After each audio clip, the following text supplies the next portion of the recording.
मित्रों नमस्कार, Randhir Singh biotech YouTube channel पर आपका स्वागत है। आज योग का 5वां पार्ट 5 योग से संबंधित आपका इससे पहले 4 पार्ट मैंने बनाया है। उसके माध्यम से प्रतियोगी परीक्षाओं में पूछे जाने वाले आपके TGT PGT physical education LT grade के अलावा आपका आरपीएससी पीटीआई और पूरे देश में या पूरे एक तरह से देखा जाए विश्व में जहाँ भी फिजिकल एजुकेशन संबंधित परीक्षाएं होती हैं या इसके अलावा जो सामान्य ज्ञान की परीक्षाएं होती हैं उसमें योग से संबंधित प्रश्नों को पूछा जाता है। तो प्रतियोगी परीक्षाओं की दृष्टि से आपका योग से संबंधित संपूर्ण जानकारी को मैं इस यूट्यूब चैनल के माध्यम से आपको अवगत करा रहा हूँ। तो इसके पहले 4 पार्ट हो चुका है। 5वें पार्ट में देखते हैं सूर्य नमस्कार और सूर्य नमस्कार से संबंधित कुछ मुख्य बातों को। तो आइए देखते हैं कुछ बिंदुओं को, जो पॉइंट हैं, जो बिंदु हैं वो क्या हैं। तो सूर्य नमस्कार को देखा जाए तो सूर्य नमस्कार जो है ये सूर्य देवता को एक तरह से इसमें सूर्य नमस्कार में एक तरह का आसन किया जाता है, एक तरह का एक्सरसाइज या व्यायाम किया जाता है, जिसमें व्यायाम के साथ साथ सूर्य देवता को नमस्कार किया जाता है, प्रणाम किया जाता है। क्या किया जाता है? सूर्य देवता को नमस्कार किया जाता है, इसलिए इसका नाम सूर्य नमस्कार पड़ा है।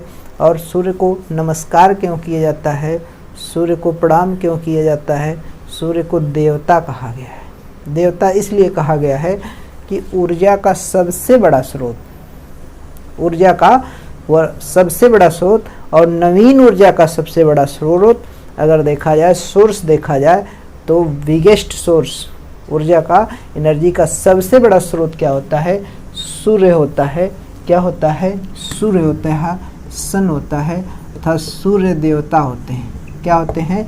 सूर्य को देवता बना दिया गया, देते हैं। सूर्य क्या करता है? सबको ऊर्जा देता है, सूर्य देवता बना दिया गया।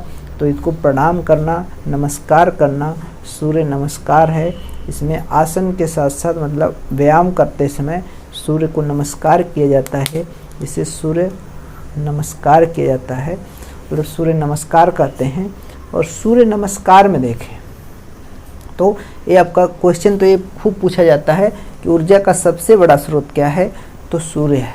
क्या है? सूर्य है, सनलाइट है। सनलाइट से एक तरह से सूर्य देखा जाए, जैसे कुछ लोग मतलब ज़्यादा जानकारी जिनके पास नहीं रहती है वो बताते हैं कि सूर्य की रोशनी पे मतलब एक तरह से कुतर्क करते हैं। तो सनलाइट जो एक तरह से सूर्य जो है नाभिकीय संलयन है। क्या है? नाभिकीय संलयन की प्रक्रिया है। तो नाभिकीय संलयन है, सूर्य आपका जो दिखाई दे रहा है उसकी आपकी उससे जो आपकी एनर्जी मिल रही है, मतलब इसका एनर्जी कम होने का सवाल नहीं उठता है। कुछ लोग कुतर्क करते हैं, मतलब जानकारी नहीं होती है तो बताते हैं। एक तरह से देखा जाए कि सोलर एनर्जी, सोलर पावर को बढ़ावा देने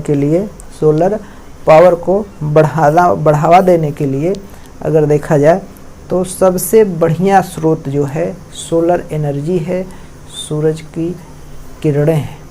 ठीक है, तो नाभिकीय संलयन है, इसलिए इसका मतलब तेज जो है कम होने का कोई सवाल नहीं उठता है, सबसे बड़ा स्रोत है। यही आपका खूब क्वेश्चन पूछा जाता है।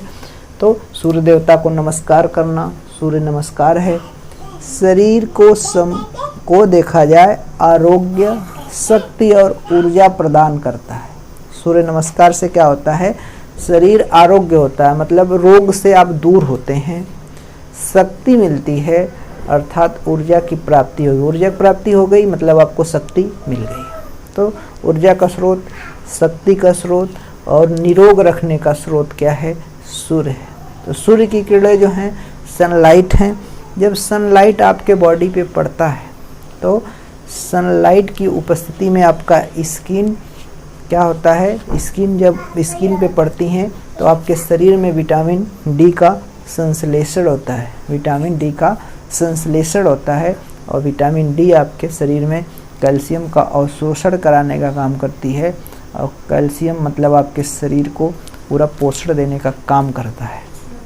मतलब ये सब जो इसके लाभ हैं या इसका जो सूर्य नमस्कार का है, आपको ये वर्णन मतलब इतना अथाह वो है कि उसका वर्णन आप कुछ लाइनों में नहीं कर सकते, लेकिन प्रमुख बातों को आपको हम बता रहे हैं, कुछ खास बिंदुओं को बता रहे हैं। इसका बहुत बड़ा है तो पढ़ेंगे मतलब बहुत लंबा हो जाएगा, मतलब समय कम पड़ जाएगा। तो इतना मतलब आपका है, पॉइंट बता रहे हैं, प्रतियोगी परीक्षा के दृष्टि से काफ़ी लाभप्रद होता है। ठीक है, तो आरोग्य होगा, शक्ति और ऊर्जा प्राप्त होगी। इसके बाद देखें, अंगों में क्रियाशीलता आती है। सूर्य नमस्कार जब आप करते हैं तो सूर्य नमस्कार से आपके अंगों में क्या आती है? क्रियाशीलता आती है, अर्थात अंगों का जो फंक्शन है, कार्य है, क्या है? कार्य है, सुचारू रूप से चलेगा, सुचारू रूप से चलेगा। तो क्या होगा? इसमें आपके शरीर में एक सिस्टम होता है, हार्मोनल सिस्टम। क्या होता है? हार्मोनल सिस्टम होता है। हार्मोनल सिस्टम अर्थात हार्मोन्स में, इसमें अंतर्गत हार्मोन्स का अध्ययन किया जाता है। हार्मोन्स का विभिन्न प्रकार के हार्मोन्स होते हैं। तो ये जो होता है हार्मोनल सिस्टम नियंत्रित रहता है, रेगुलेट रहता है, रेगुलर रहता है। तो रेगुलेट रहना मतलब नियमित रहना। नियमित रहेगा तो आपका पूरा शरीर सही रहेगा, शरीर भी नियमित रहेगा, नहीं अनियमित हो जाएगा। तो विभिन्न प्रकार की डिसेबिलिटी होंगी, व्याधियाँ होंगी, रोग उत्पन्न होने लगेंगे।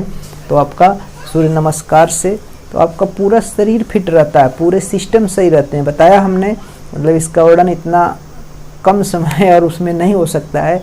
मेन पॉइंट को मैं आपको बता रहा हूँ। और सूर्य नमस्कार करने के लिए समय अगर देखा जाए तो सूर्य नमस्कार सूर्योदय के बाद किया जाता है। सूरज की एक तरफ से पूरब की तरफ मुँह करके किया जाता है। भाई नमस्कार करेंगे तो सामने से ही करेंगे, इधर की तरफ तो करेंगे नहीं। मतलब आप पीछे की तरफ होकर तो सूर्य से करेंगे नहीं, सामने से प्रणाम किया जाता है। तो सूर्य नमस्कार पूरब की दिशा में होकर किया जाता है। और सुबह के समय सूर्योदय के बाद अगर शाम को आप करना चाहते हैं तो सूर्यास्त के पहले पश्चिम की तरफ मुँह करके आप सूर्य नमस्कार कर सकते हैं। इसमें आपको सूर्य नमस्कार को संपूर्ण व्यायाम कहा जाता है। सूर्य नमस्कार को संपूर्ण व्यायाम कहा गया है, मतलब पूरा व्यायाम इसी में हो जाता है। अगर आप सूर्य नमस्कार कर लेते हैं तो सभी प्रकार के जो व्यायाम है, आसन है, सब इसी में समाहित होता है, इसलिए इसको संपूर्ण व्यायाम कहा गया है। क्वेश्चन पूछा जाता है कि किस आसन को या किस व्यायाम को संपूर्ण व्यायाम कहा गया है, तो सूर्य नमस्कार कहा गया है। किसको कहा गया है?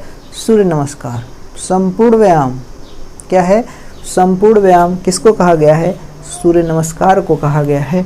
और सूर्य नमस्कार में 12 स्टेप होते हैं। क्या होते हैं? 12 स्टेप होते हैं। प्रतियोगी परीक्षाओं में 1000 बार पूछा गया कितने स्टेप होते हैं, कितने चरण में पूरा होता है? तो 12 स्टेप होते हैं, 12 मंत्र होते हैं। इसमें 12 मंत्र होते हैं। ओम सूर्याय नमः, मित्राय नमः, रवये नमः, ऐसे करके आपके 12 मंत्र होते हैं।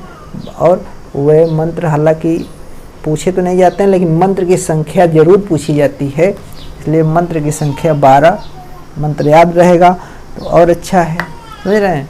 तो आपका ये अगर मतलब इस पर आप वीडियो चाहते हो, वीडियो एक सूर्य नमस्कार पे हम बना देंगे, प्रैक्टिकल वाली बना देंगे। ये भी प्रतियोगी परीक्षा के हिसाब से चल रही है। आने वाले समय में प्रैक्टिकल मंत्र के उच्चारण सहित सूर्य नमस्कार हमारे चैनल पे अवेलेबल हो जाएगा। इसके लिए थोड़ा सा इंतज़ार करना होगा। फिलहाल प्रतियोगी परीक्षाओं की दृष्टि से आपका सूर्य नमस्कार मैं बता रहा हूँ। और देखा जाए संपूर्ण व्यायाम जब है तो शरीर के अंग प्रत्यंग, शरीर के अंग और प्रत्यंग जो हैं ये क्या होंगे? बलिष्ठ होंगे और शरीर निरोग होता है। शरीर बलिष्ठ होगा, बलवान होगा, स्ट्रांग होगा। संपूर्ण व्यायाम है, स्ट्रांग होगा। रोग से आप दूर रहेंगे, शरीर निरोग रहेगा।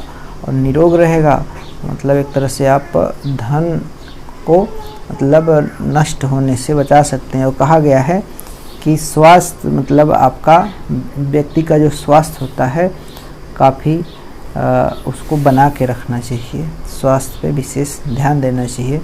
तो सूर्य नमस्कार अगर आप करते हैं तो समझिए कि संपूर्ण व्यायाम हो जाता है। फिर से एक बार सुन लीजिए, प्रतियोगी परीक्षाओं में पूछा जाता है कि ऊर्जा का स्रोत क्या है? सूर्य है। सूर्य नमस्कार को संपूर्ण व्यायाम कहा गया है। और सूर्य नमस्कार में 12 स्टेप होते हैं, मंत्रों के साथ किया जाता है। सुबह के समय पूर्व की दिशा में सूर्य को नमस्कार किया जाता है, अर्थात व्यायाम के साथ नमस्कार किया जाता है, प्रणाम किया जाता है। शाम के समय भी आप कर सकते हैं, लेकिन इसको करने से पहले मतलब आपका क्या होना चाहिए, खाली पेट करना चाहिए, खाली पेट होना चाहिए। मतलब कोई भी आप एक्सरसाइज करते हैं मतलब खाना खाने के बाद नहीं किया जाता है। कुछ आसन है जिनको खाना खाने के बाद किया जा सकता है। शाम को करते हैं तो पश्चिम दिशा में खड़ा होकर कर सकते हैं। शरीर को बलिष्ठ बनाना है, निरोग काया बनाना है एकदम पूरा एकदम से। और देखा जाए एक सर्वांगीण विकास, इसका भी अगर देखा जाए, जैसे योग का शारीरिक शिक्षा का सबका उद्देश्य क्या होता है, व्यक्ति का सर्वांगीण विकास करना। और सर्वांगीण जब विकास होगा, वेल डेवलप्ड व्यक्ति होगा, एक स्वस्थ व्यक्ति होगा। और स्वस्थ शरीर में ही स्वस्थ मस्तिष्क का निवास होता है। स्वस्थ व्यक्ति में ही स्वस्थ व्यक्ति के या स्वस्थ व्यक्ति के शरीर में ही स्वस्थ मस्तिष्क निवास करता है। तो इसको अरस्तु ने बताया। और रियल में है स्वस्थ व्यक्ति के ही शरीर में स्वस्थ मस्तिष्क रहता है, अर्थात एक वेल डेवलप्ड व्यक्ति होगा तो एक अच्छा देश का नागरिक होगा। और जिस देश के अच्छे नागरिक होते हैं वो राष्ट्र महाशक्ति कहलाता है। महाशक्ति बनने के लिए आपको योग, हालांकि योग आपका वर्तमान में अलग विषय भी है, योग अलग विषय भी है। और फिजिकल एजुकेशन योग प्राचीन समय से होता चला आ रहा है। वेदों में भी उल्लेख मिलता है, रामायण महाभारत में मिलता है, तमाम धार्मिक पुस्तकों में मिलता है। लास्ट में वर्तमान में तमाम योग की संस्थाएं कार्यरत हैं। अपने भारत में योग की संस्थाएं कार्यरत हैं। भारत के एक आह्वान पे पूरा अंतर्राष्ट्रीय योग दिवस का आपका आयोजन हो रहा है। तो योग आपका शारीरिक शिक्षा का भी अभिन्न अंग है। शारीरिक शिक्षा में भी योग का आप वो करते हैं, और शिक्षा में भी आपका मतलब हर जगह योग आप तरह से वो कर दिया गया है। योग से आप निरोग हो सकते हैं, और निरोग हैं तो एक अच्छे राष्ट्र का निर्माण करेंगे, और अच्छा राष्ट्र ही महाशक्ति बनता है, विश्व गुरु बन सकता है। तो योग का वर्णन हालांकि किया जाए तो बहुत लंबा था, इसका कोई मतलब वही नहीं है कि कितना वर्णन किया जा सकता है। हमने कुछ लाइनों के माध्यम से संक्षेप में प्रतियोगी परीक्षाओं का एक तरह से बताया कि इस तरह के क्वेश्चन आते हैं योग से संबंधित। योग में आपका सूर्य नमस्कार, तो ये 5वां पार्ट है, ये 5वां पार्ट है। पार्ट 5 था आपका योग का, योग में सूर्य नमस्कार क्या था, सूर्य नमस्कार। आगे कुछ और उससे मिलते हैं। तो आई होप कि आपको ये वीडियो अच्छा लगा होगा तो लाइक कर दीजिएगा, कमेंट कर दीजिएगा अच्छा को बढ़िया ना लगे डिसलाइक कर दीजिएगा। चैनल पे नए होंगे चैनल को सब्सक्राइब कर लीजिएगा, और अच्छा लगे तो अपने मित्रों को भी शेयर करिए। और फिर मिलते हैं नेक्स्ट वीडियो में। पूरा वीडियो देखने के लिए बहुत बहुत धन्यवाद।